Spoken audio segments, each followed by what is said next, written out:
who really want justice, and they can't put their life on the line to get justice. Imagine someone who has been evacuated from that land and someone is erecting mansions and mansions, and they're just on the streets. Do you know how you can empower them to tell them that it's really possible? Go and vote, be there, protect your vote. Don't mind about the Westerners. This is our struggle. If we take Museveni on the protest vote of 2026, and the Ugandans put their life bodies on the line, that we're going to stay in Kampala, and we're not going to move. Even if Museveni has 300,000 soldiers, if Uganda will say that, the Westerners will just flip. But if we stay in our base, we're gone. So this is a life or death situation. We need to mobilize our people from grassroots, tell them what is on the line. You'll never get that land from where? You've not gotten compensation. Yeah? The families of Chebalaba, there's so many, the 18 people, they will never get justice as long as Museveni is at the helm of our nation. They will never. So we as in Ugandans, the Kibalaba or those other 18 people, that could be you, that could be your member of family, that could give you resolve. That even if it's not my relative, that can happen to me. Yeah. So we as in Ugandans, we need to understand that this is a life and death situation. We need to put the country back to reset before Museveni. Museveni is trying to create a new Uganda and is pretty much putting everything that happened before him to the bin. We can't tolerate that.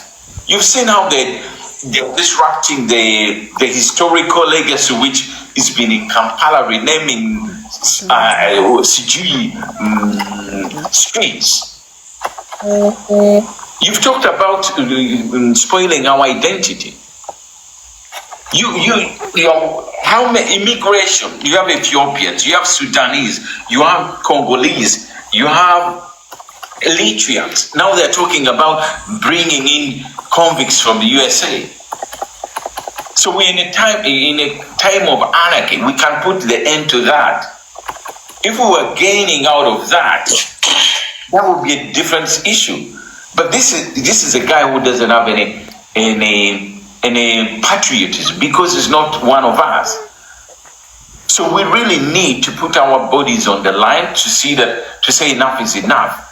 The elections, whether it's going to be bringing military people, and we should be even challenging everyone who is on the polling station. You're a military guy, this is not your territory. Go to the borders. You're not supposed to be here.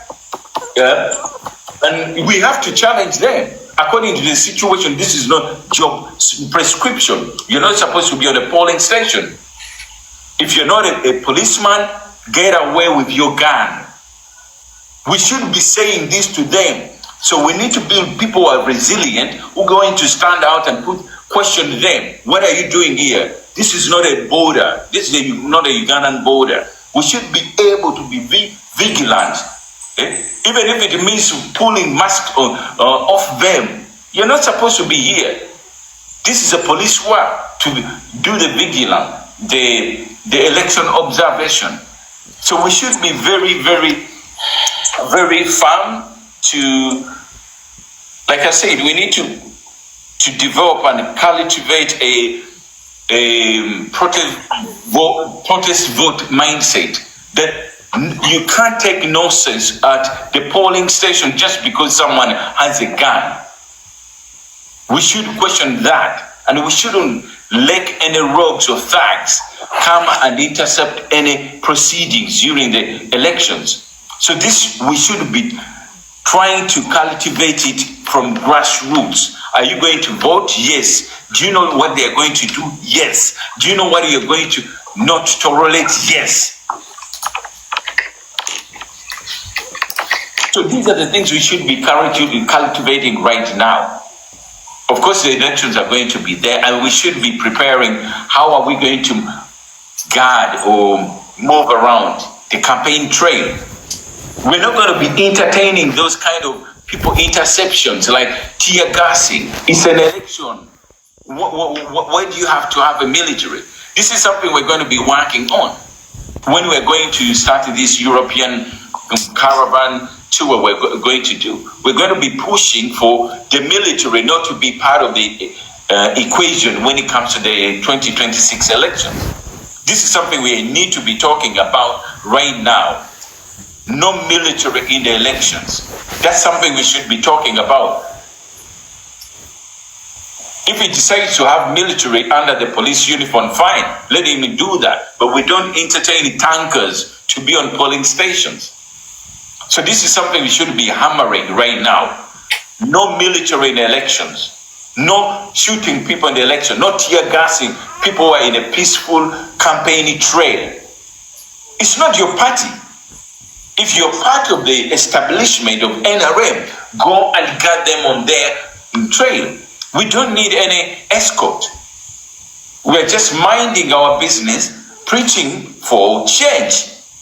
Why is it? What is it in for you? Why do you have to intercept a political party which is on a campaign trail? Why do you have to shoot? Yeah. I saw one incident when the president had just inaugurated the new regional offices. He's coming back to his home, and the police are shooting people who are following him. Is it warranted? Is there any danger? Have they caused any kind of havoc? These kind of things we should be talking about them. That we shouldn't be expecting them.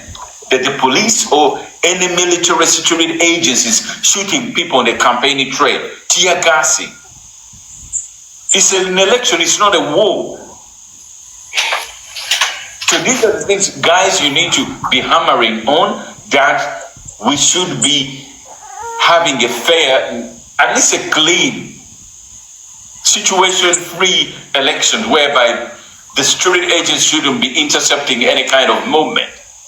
If they want to guard their president or other political parties, fine. For us, we have our foot soldiers will be guarding our president. We don't need any police escort. No. So that's pretty much what I would say. But again, thanks for being here with us. It's been 5 hours. Amazing. And hopefully we see each other next weekend. Over to you, General Madwez. Okay, thank you very much, Robert. General Madwez, those are also one at the local marines. That's General Madwez.